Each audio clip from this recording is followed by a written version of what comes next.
bienvenidos a un episodio más de Mamá Desde Cero. Así es, el día de hoy les contamos que tenemos un programa con mucha información para ustedes, los papitos y mamitas, que yo la verdad salgo feliz porque aprendo un montón en el programa y espero que ustedes también, ¿ah? Y yo recuerdo, y ahora que tengo una nieta, pues tengo que poner en práctica muchos de los temas, al igual que ustedes, que de repente son tías, como siempre digo, abuelos, sobrinas, y tienen un bebé en casa. Debemos conocer todos y participar, sobre todo en el crecimiento, en el desarrollo de este bebé que ha llegado al hogar.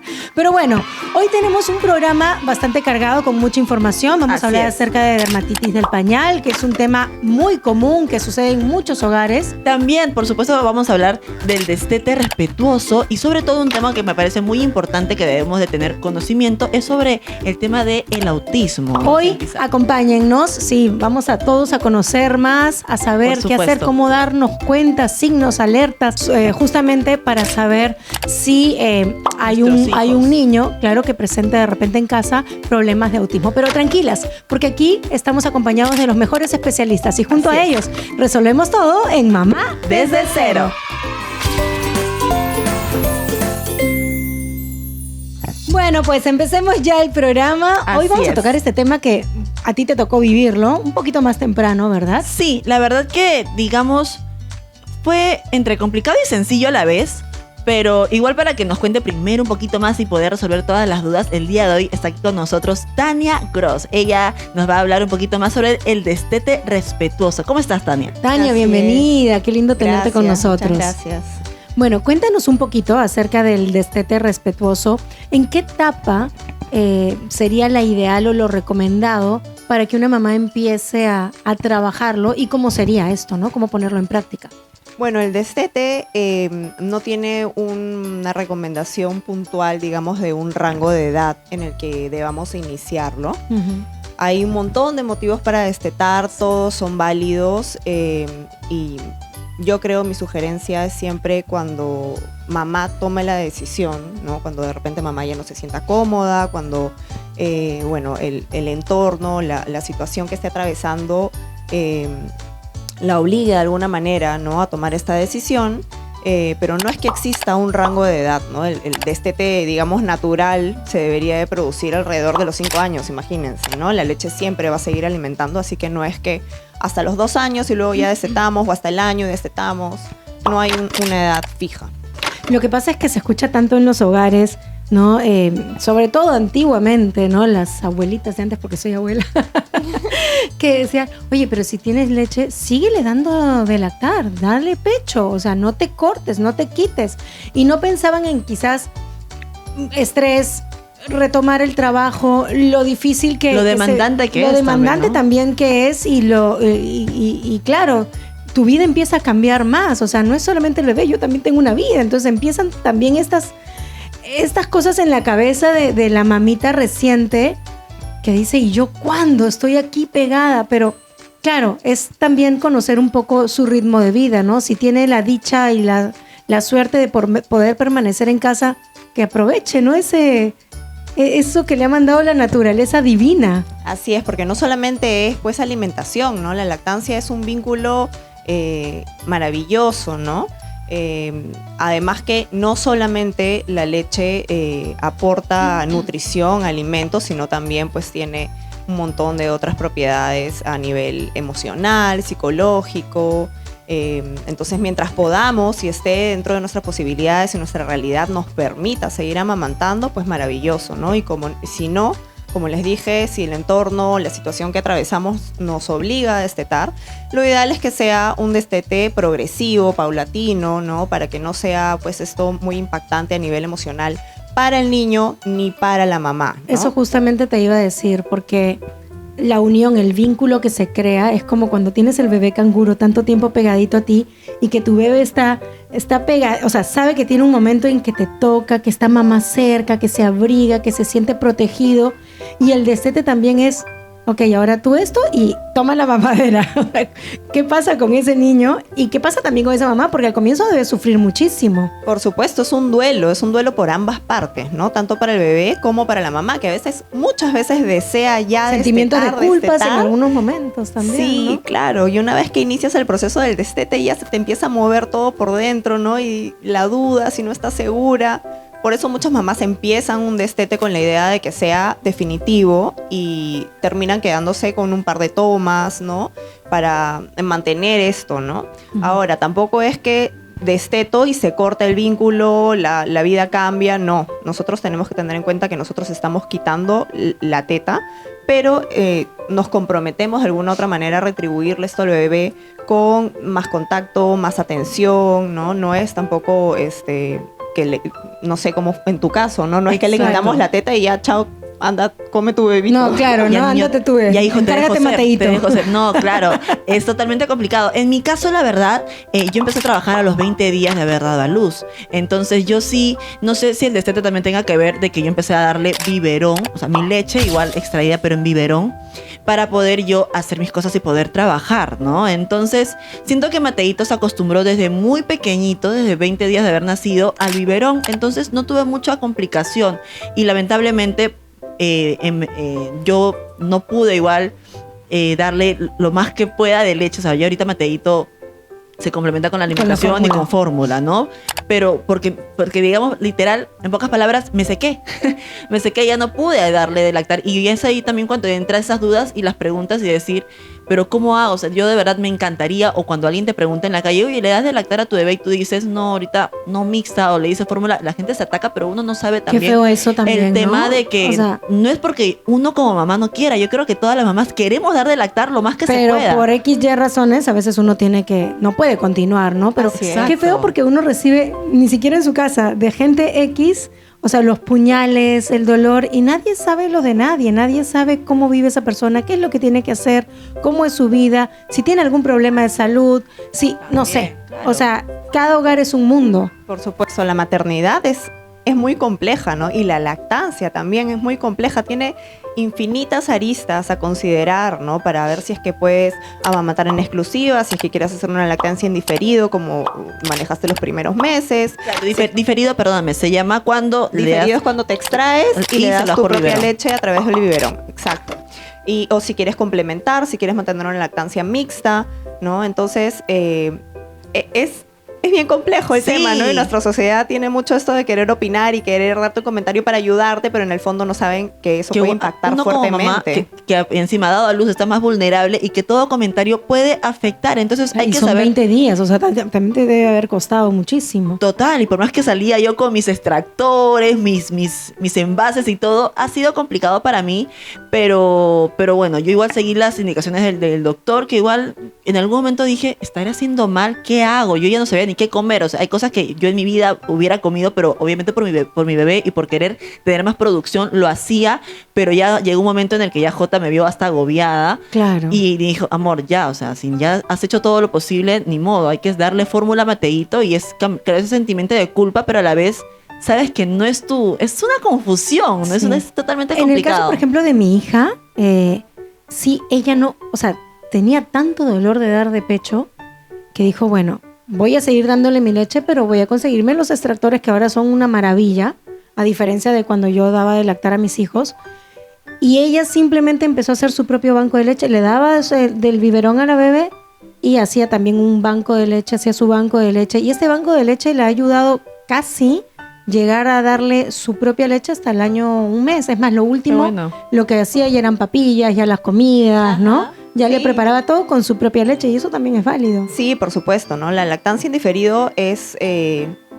uno piensa que puede ser un camino fácil, ¿no? Ya te sacas la leche y se la das al No, y biberón. aparte es no. el tiempo. Es O bastante sea, más demandante incluso, ¿no? Porque tenemos que mantener este estímulo frecuente También. al pecho para que reconozca que se están llevando la leche y el pecho empiece a producir más, ¿no? Que es totalmente distinto al estímulo hormonal que nos la provoca succión del el bebé. bebé, exacto, porque estás en contacto con tu bebé, porque la saliva activa toda la parte hormonal del cuerpo, entonces yo diría que es incluso más difícil mantener una lactancia en diferido que una lactancia directa, ¿no? Directa, sí, y claro. el destete también va cambiando, ¿no? Porque el destete en una lactancia directa, digamos que el bebé va marcando el ritmo, ¿no? De cómo ir dejando estas tomas que debería de ser muy progresivo, eliminando toma por toma cada 3-4 días para que el cuerpo empiece a involucionar, digamos, y no produzca tanto.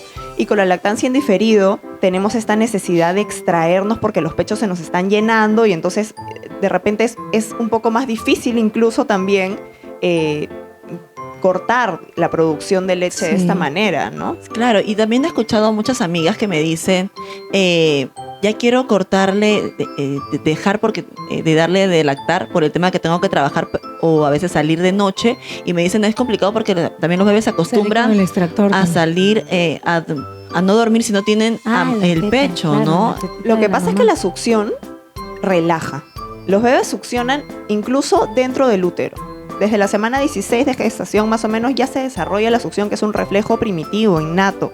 Entonces, no están succionando solo por hambre, sino también para calmarse, por arrullo, porque se activan muchas hormonas, porque equilibra todo el sistema nervioso a través de la succión. Entonces, no es necesariamente hambre esa succión, esa solicitud de succión en la madrugada, pero sí es importante atenderla porque, claro, es lo que la biología, la naturaleza nos manda para asegurar la supervivencia de esa cría. Entonces eso sí es natural, ¿no?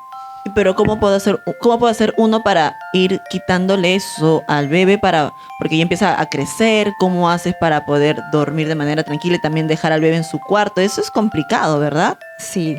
Lo que pasa es que el sueño es un proceso evolutivo que no se termina de madurar más o menos hasta que tienen 5 o 6 años. Entonces van a existir despertares, haya o no haya teta de por medio, ¿no? El bebé va a buscar calmarse de alguna manera. La manera natural en la que venimos programados es la succión. Pero si es que este bebé ya no lacta, ¿no? Y es menor de 1 año, en algunos casos sí se recomienda el uso del chupón. Eso justo te iba a decir, ¿no? Sí, ¿no? Entonces es un tema súper amplio que me encantaría que podamos conversar bien profundo. A manera de resumen, pautas que les puedas dar de repente, ¿no? Algunos tips, consejos a las personas que nos están viendo y justo van a atravesar esta etapa. Bueno, principalmente yo creo que el primer punto es identificar realmente cuál es el motivo por el que queremos destetar. Todos los motivos son válidos, pero es importante que venga de nosotros y no desde una presión del entorno, ¿no? Que conversemos mucho con nuestros bebés. Si son menores de 1 año, probablemente el destete sea mucho más fácil, pero también tiene otros impactos, ¿no? Entonces, si es un bebé mayor de 1 año, ya no se entiende, podemos conversarlo y que lo hagamos muy progresivo tanto por la salud emocional del bebé como por nuestra salud emocional y física, porque si destetamos abruptamente, es probable que tengamos complicaciones como obstrucciones, mastitis, que definitivamente Sí, claro. queremos evitar. Muchísimas gracias, de verdad que ha sido bastante entendible, bastante claro. Sí, total. Igual yo creo que uno se debe asesorar en la lactancia desde el embarazo. Así es. que cualquier asesoría que podamos tener contigo, Tania, ¿cómo podríamos ubicarte en las redes sociales? Me pueden encontrar como Tania Gross Lactancia en Instagram y por ahí nos comunicamos para tener esa como dices, información desde ya. Desde el embarazo es Exacto. crucial. Sí. La preparación es Total. lo más importante. Gracias, Tania. Bueno, muchísimas gracias y nosotros continuamos con más.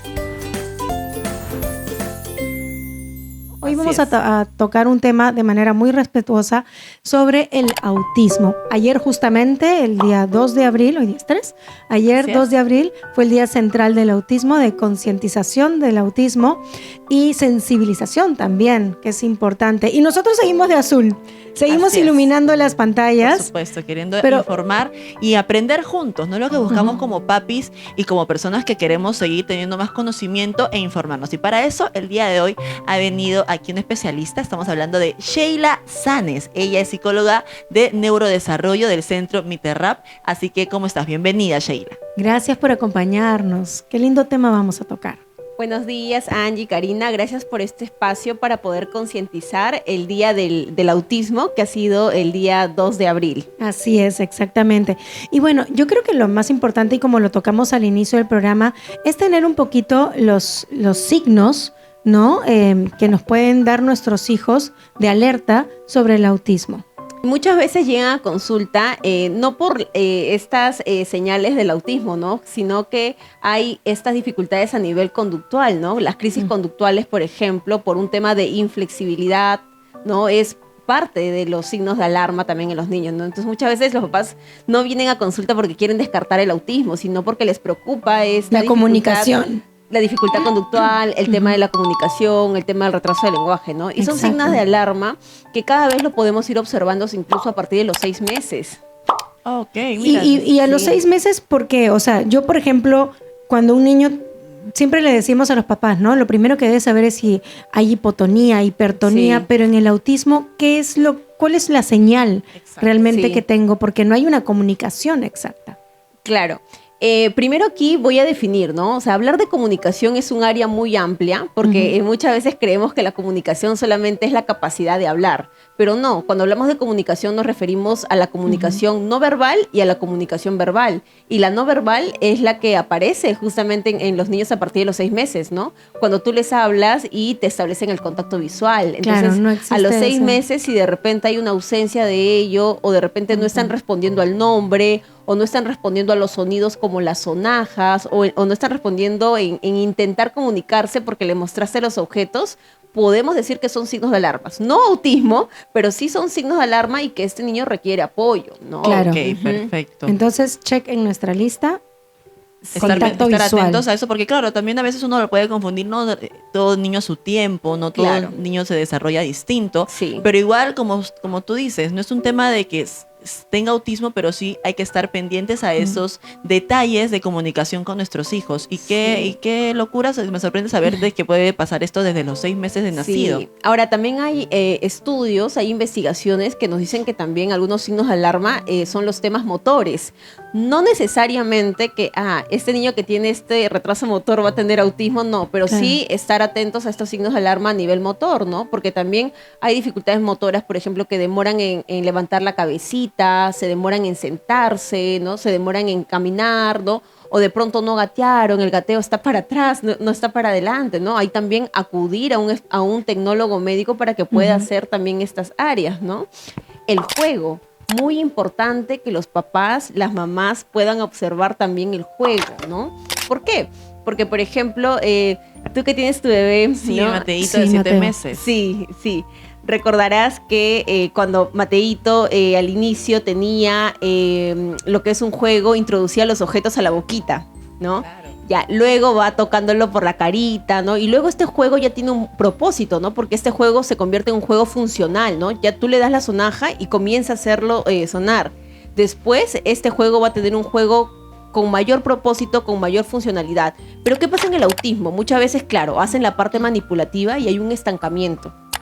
Y en ese estancamiento es donde podemos decir hay un retraso y hay una limitación y probablemente necesita ayuda. ¿Por qué? Porque el juego y lenguaje y pensamiento está relacionado, ¿no?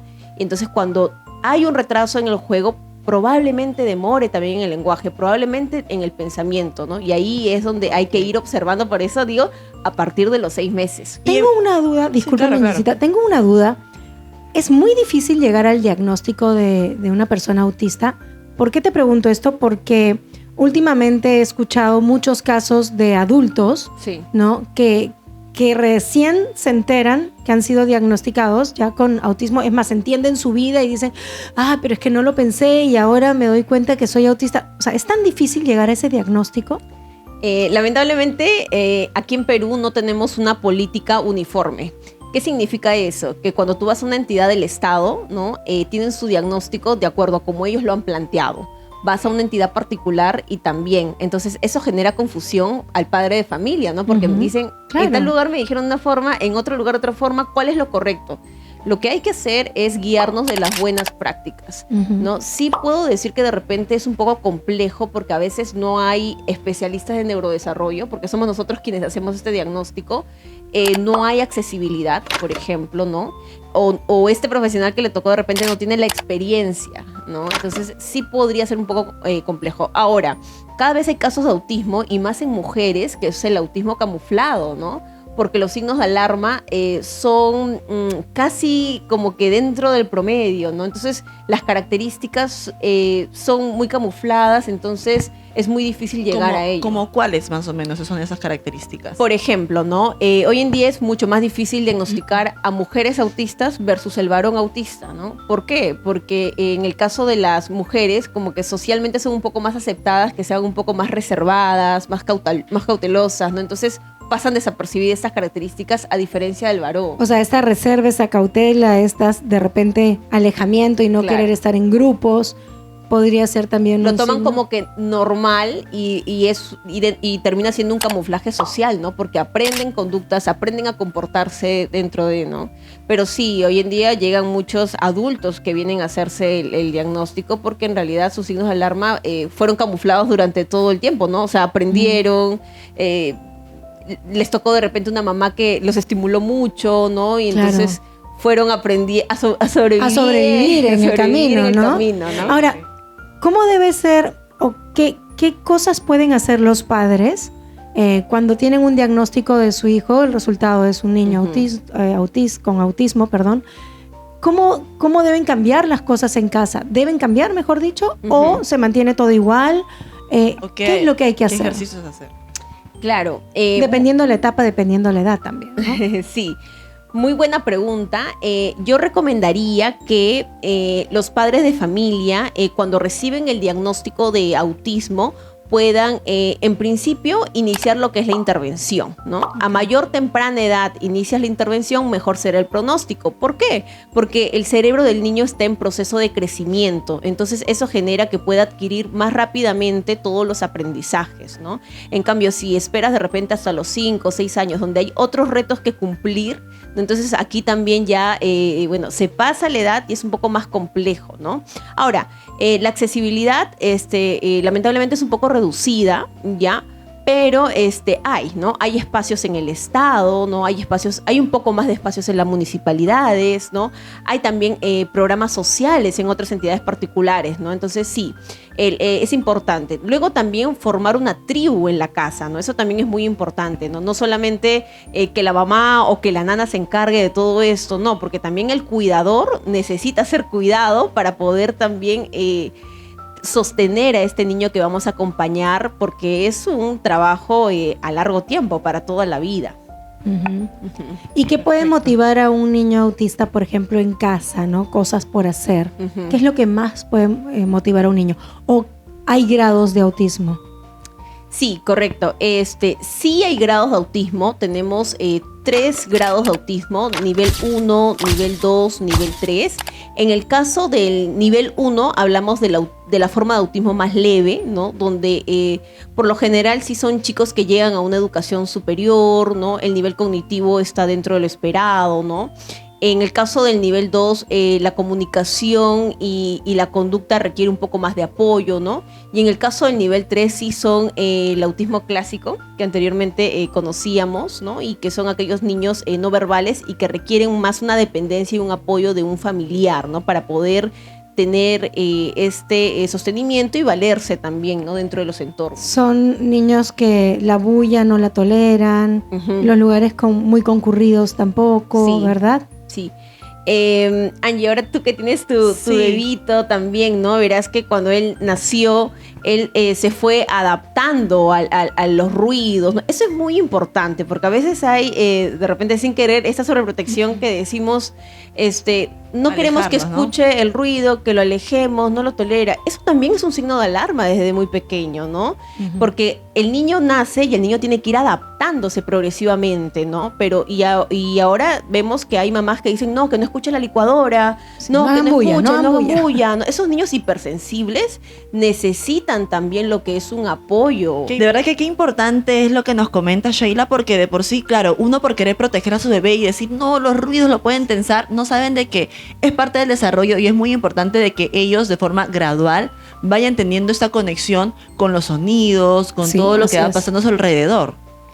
Sí, eso es muy importante. Como te comentaba, es importante que desde que nace el bebé, es importante que lo vayamos adaptando progresivamente, ¿no? A los ruidos, a las luces y al medio ambiente en general. Sin embargo, también es importante mencionar que si el niño presenta poca tolerancia a un ruido, no significa que eso va a ser autismo. No se Claro, asusten. No se claro, asusten, claro. no se alarmen. Pero sí podemos decir que de repente hay un tema de hipersensibilidad sensorial, ¿no? Probablemente ese ruido el bebé lo está sintiendo 2 o 3 veces más fuerte. Y es ahí donde hay que acudir a un especialista también, ¿no? ¿Por qué? Porque esto puede ser gradual. O sea, ok, a los 6 meses pasa eso y de repente yo como mamá lo sobreprotejo. Pero si esto sigue hasta el año y medio, ¿no? Entonces es mejor desde esta edad que empezamos a ver estos indicadores poder acudir a un especialista. Y ahora, Sheila, ¿es hereditario? Sí. Hoy en día tenemos más estudios. Si bien no sabemos a qué se debe el autismo, hoy en día sabemos que es por muchos factores y uno de ellos es también por factor hereditario, ¿no? Factor hereditario. Hay unos últimos estudios también que nos están diciendo sobre la madre gestante, ¿no? Porque la madre gestante de pronto tuvo un embarazo estresante, entonces se eleva el cortisol y el bebito también nace con toda esta predisposición y se altera el sistema nervioso. Ahora, ¿debemos cambiar la alimentación? De repente ayudar de esta manera a nuestros hijos, que sea libre de gluten, sin colorantes, no sé, algún tipo de ayuda también por ahí. Bien, comer sano es hoy en día lo recomendable para todos, ya eso en principio. Sin embargo, también hay estudios con el caso de niños neurodiversos, ya sea con autismo o con chicos con hiperactividad o con déficit de atención, que una alimentación también balanceada, sin procesos, ¿no? Y también sin gluten ha tenido buenos efectos, ¿no? Qué bueno saber eso, pero también, Sheila, que te quería preguntar, el tema de TDAH, ¿esto es lo mismo que decir autismo? ¿Hay una diferencia? ¿Cuál sería? Ujú. Es totalmente diferente, ¿ya? En el caso de lo que nosotros estamos refiriéndonos, ¿no? El trastorno del espectro autista, ¿no? Es muy diferente de casos con el TDAH, ¿no? Que son los niños con hiperactividad y dificultades de atención. Pero estos dos pertenecen al grupo de desórdenes del neurodesarrollo. Ok, que pueden Bueno, ser igual tratados, ¿no? sí. Si los ves a Sí. tiempo. Bueno, ha Sí. sido súper interesante, de verdad. Yo me quedo, aquí anoté una frasecita muy bonita, un buen dicho sobre el autismo, que se las dejo. Todos tenemos una montaña que escalar y el autismo no ha sido mi montaña, sino mi oportunidad. Desde aquí yo creo que un abrazo muy grande a todas las familias, a todas las personas con autismo. Lo que nosotros tratamos es que conozcan un poquito más al respecto del tema, haya mucha empatía. Y ¿no? también, sobre todo, que a dónde puedan ustedes acudir también como papás y que tengamos a nuestros pequeños con estas señales, ¿no? Que nos gustaría poder desarrollar con un profesional como es, por ejemplo, Sheila. Más bien también nos gustaría que nos puedas compartir las redes sociales, cómo te podemos ubicar. Gracias, Angie. Bueno, primero también desde aquí poder abrazar a toda la comunidad autista, ya sean niños, adolescentes, familias, porque sabemos que cada vez somos más. Y bueno, nosotros somos el Centro de Terapias Miterap. Estamos ubicados en el distrito de Miraflores. Tenemos las especialidades de neuropediatría, psicología, terapia ocupacional, terapia de lenguaje, terapia física, programas de estimulación temprana y programas de autismo. Y bueno, nuestros contactos son 957-292-262 y nos encuentran en las redes sociales como Miterap Bienestar Integral. Me encanta, me De verdad encanta. que sí, ha sido un tema sobre todo muy importante y si ya las señales que nos ha contado aquí Sheila las ven en sus hijos, no es señal de que tenga autismo, es señal de que hay que estar atentos a cómo poder ayudar en el desarrollo de nuestros bebés, es lo que he aprendido el día de Exacto. hoy. Y la comunicación con el especialista yo creo que va a ser Así siempre es. lo mejor, ¿no? Ese Totalmente. lazo. Ese lazo de unión. Muchísimas gracias, Sheila, por Gracias toda la por Gracias todo a lo que nos has ustedes. informado. Muchas gracias. Claro que Bueno, pues, y nosotros ahora tenemos otro tema. sí. Dejamos un ratito a un lado el autismo y vamos ahora con problemas de piel, pero esta vez acerca de la dermatitis del pañal. ¿Les ha pasado?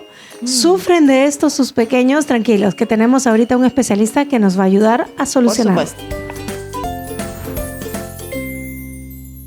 Bueno, continuamos ahora aquí con el programa. Ahora te vamos a hablar de un tema también muy importante que es la dermatitis en la piel en los bebés, ¿no? En la piel, con el pañal también. Y para que nos pueda contar un poquito más, está aquí con nosotros la doctora Melissa Onofre, que ella es dermatóloga pediátrica. ¿Cómo está, doctora? Hola, ¿cómo están, chicas? Un placer tenerla, un placer. Yo feliz. Ha estado escuchando todo lo que hemos estado hablando. Con Sheila, sí, súper interesante y súper sincronizada y conectada con el tema también, además que también soy mamá, entonces sí. Pero nos decías un poquito justo antes de que empezar. volvamos nuevamente a las pantallas contigo, nos estabas hablando que tenía un poquito de relación y que tú también como dermatóloga veías un poco lo del autismo. Sí, es que en realidad, es que si nos damos cuenta, el cuerpo humano no es solamente piel, ni tampoco cerebro, todo está conectado. Las Y emociones. eso vamos aprendiéndolo y viene un poco el tema de esta medicina integrativa y funcional que va saliendo más a flote y que nos va dando muchas respuestas que la medicina clásica no le alcanzaban, ¿no? Entonces, yo veo mucha enfermedad inflamatoria en piel, dermatitis atópica, acné. Y a propósito del Día de Concienciación de la Neurodiversidad, hice una revisión como un update. Y pues sí, hay muchísima más estadística de autismo y TDAH en dermatitis atópica. Y no solamente que en el grupo de neurodiversidad hay más chicos con dermatitis atópica, sino que también los chicos neurodiversos con dermatitis atópica, según revisiones sistemáticas, tendrían más síntomas, mayor severidad de síntomas, sobre todo en la esfera social. Entonces, por ejemplo, ahorita con el tema de la dermatitis, la piel y el pañal. Dermatitis de pañal. Así es, el tema del día de hoy y del que me gustaría que podamos conversar porque no sé por qué tengo muchos amigos que me dicen, no, talco y chuño, no. Eso no, pero no sé el motivo, el por qué y me gustaría también saber en qué afecta y por qué Claro, hoy no en día simplemente ya el se no, usa. dime por qué no. Exacto. Exacto. Claro. Sí, miren, empezando porque toda dermatitis de pañal es cualquier erupción, granito que esté debajo del pañal, en el área cubierta por el pañal. 8 de 10 bebés hasta los 24 años va a tener alguna rosadura. Hablando de las dermatitis que se presentan como escaldaduras, porque pueden haber otras enfermedades que también afecten pañales, psoriasis, vitíligos, dermatitis ¿En tan atópica. pequeñitos? ¿Psoriasis? Sí. Ay, wow. Sí, la verdad es que sí. Psoriasis en lactantes, vitíligos congénitos. Justo hablábamos de que es la era de las enfermedades inflamatorias. Entonces sí, hay muchas enfermedades que también se presentan en bebés chiquitos. Entonces, volviendo a lo del pañal, 8 de 10 chicos van a hacer alguna rosadura en los primeros 2 años de vida. Sobre todo en la etapa neonatal, el primer mes de vida, y también alrededor de la etapa de la alimentación complementaria. En esta etapa es muy curioso porque como va cambiando la digestión y la química y la física de la popó, Claro. eso también va a afectar un poco el área de la piel, que la piel tiene un ecosistema, una microbiota propia, un ecosistema de microbios propio, un pH propio. Entonces, por eso es más la incidencia en estas edades, ¿no?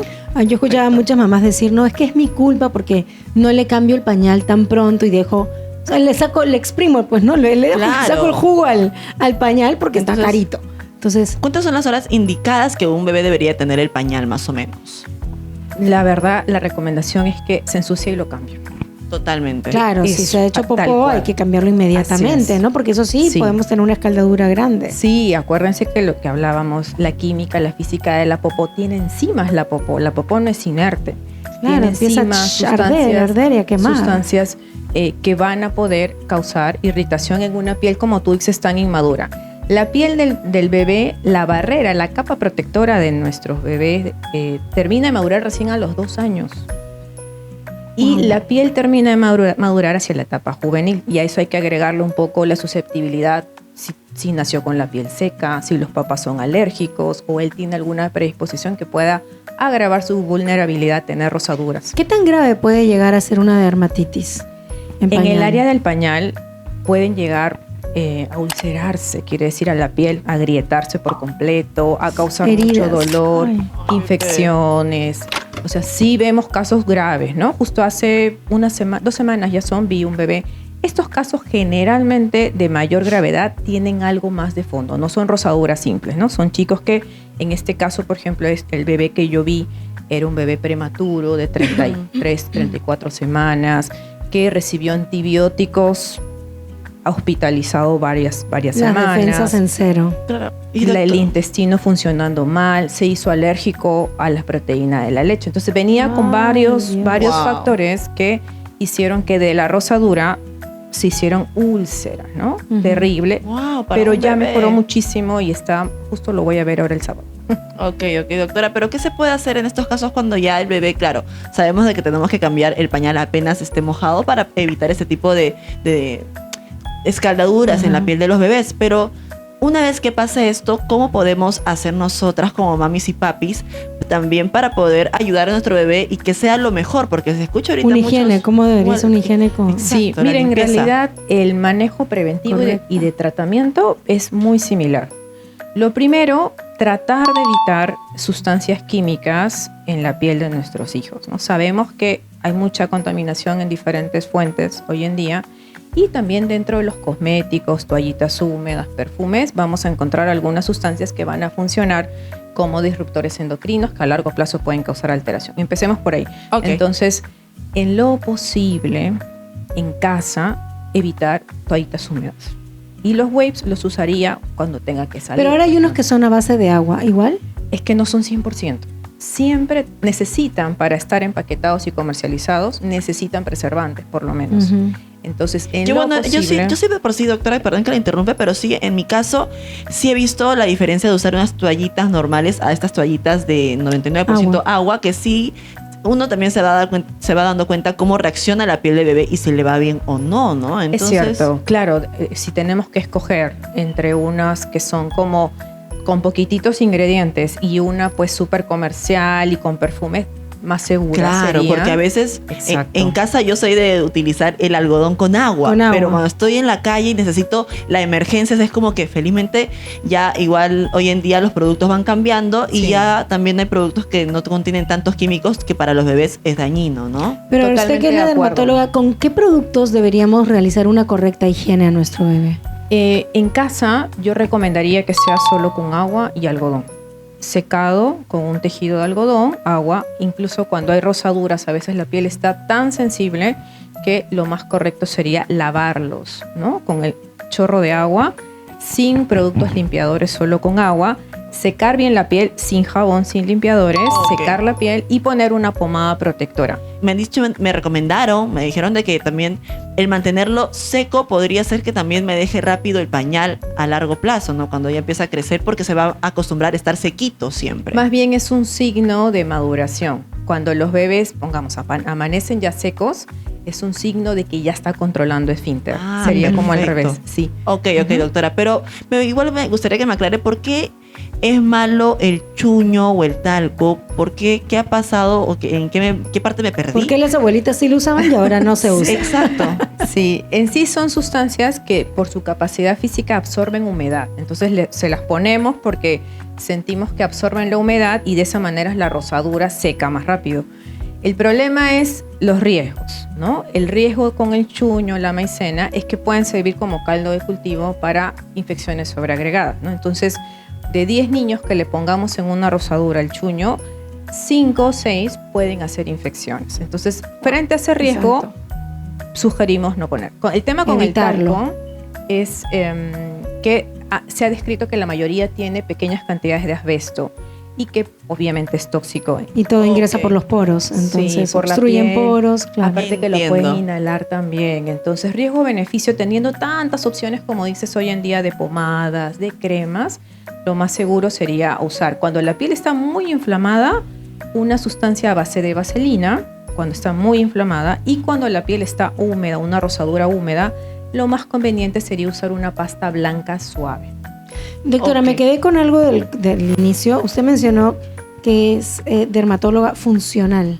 Yo soy dermatóloga pediatra, pero veo mucho la parte de dermatología funcional, que es como una medicina que busca explicaciones más allá de la medicina clásica, de lo que hemos leído en los libros. Encontrar el porqué de... Exacto, y buscar Llegar otras a fondo, opciones. Exacto, buscar otras opciones de tratamientos, no solo medicamentos. Ay, qué bueno, qué más importante natural eso. también. Sí, encontramos diferentes, por ejemplo, mucha dermatitis atópica veo. 1 de 4, 1 de 5 chicos tiene dermatitis atópica y no se imaginan lo mal que la pueden pasar. Sí. Sí, ¿ya? me llegan muchos casos de mamitas con dermatitis atópica por la marca que tengo. Sí, Sí, por entonces supuesto. me ha ido muy bien con este nuevo enfoque, pero claro, estudiando, revisando, haciendo, constantemente actualizándonos, manejándolo con un enfoque más completo. He evitado muchas veces necesitar quimioterapia, por ejemplo, que a veces necesitan llegar a quimioterapia. Hemos evitado que lleguen a medicamentos de este tipo solamente con un enfoque más completo. Qué interesante. Perfecto. Totalmente, qué interesante. doctora. Y aparte, ya para cerrar igual el tema, si estábamos hablando de dermatitis de Del pañal, así es, por el hecho de que también a veces uno está con el pañal muy mojado y esto te puede ocasionar. Pero también la limpieza va mucho acorde a esto y es distinta la limpieza en un bebé mujer o en un bebé hombre. ¿Eso es también real? ¿Cuál es la limpieza indicada? Más que todo es por el tema de la anatomía, pero en sí, en líneas generales, debe ser igual.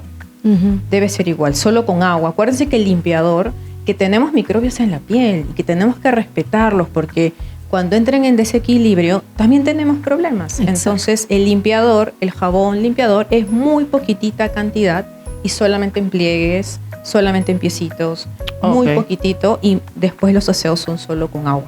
Interesante. Perfecto, sí, lo tengo muy anotado. Y qué bueno que haya venido el día de hoy porque nos puede aclarar tantas dudas y sobre todo ir aprendiendo en esta etapa de papás que es tan compleja. De verdad que sí.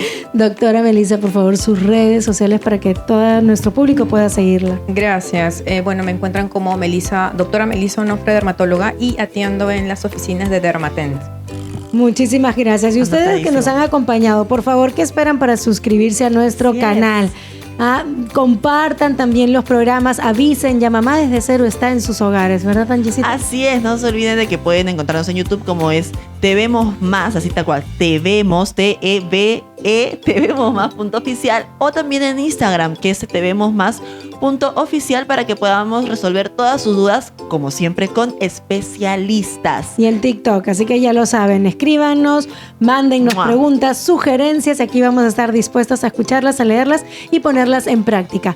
Muchísimas gracias, doctor, una vez más, y a cada uno de los Gracias, especialistas gracias que a el día de hoy nos han acompañado, y con ustedes será hasta la próxima edición de Mamá desde Cero.